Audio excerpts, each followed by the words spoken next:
Okay guys, replyan ko lang tong sagot ni Sir about the pricing of our fragrance.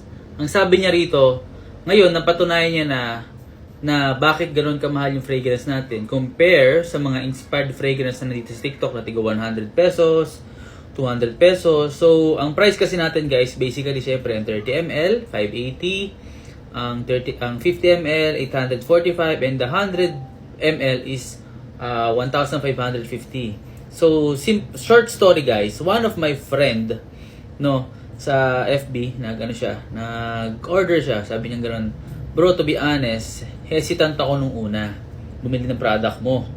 No, kasi syempre, sa isip niya siguro, bakit mahal to? Siguro na-curious. And then, nag-order siya sa akin ng Sparrow. And then, long story short, pinadala ko sa kanya yung product. Yun, sabi niya,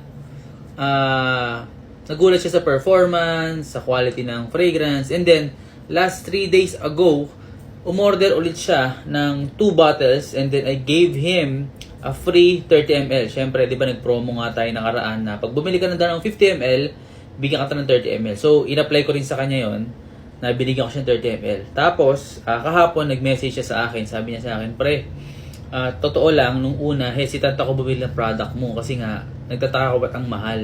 So ngayon, napatunayan ko na alam ko na kung bakit ganun yung presyo ng product mo. So if you're willing, kumuha ng investor, sabi niya sa akin, isipin nyo guys, from a customer na hesitant bumili sa akin, now offering me as investor of the business. Sabi ko, sobrang appreciate ko yung comment niya na gano'n. Siyempre, sino ba nang hindi na investor mag-offer sa'yo ng gano'n, no? So, sabi ko, hindi pa, medyo malayo pa tayo doon, syempre.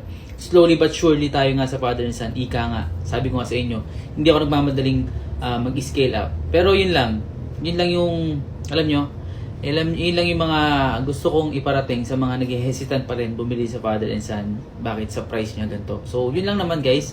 Sa mga naka-order na guys, salamat sa inyo at na-appreciate nyo yung effort ng team na pagandahin at unti-unting pagandahin pa, tuloy-tuloy yung fragrance. Thank you so much guys. Thank you Sir Nico. Thank you so much Sir Nico for appreciating our products.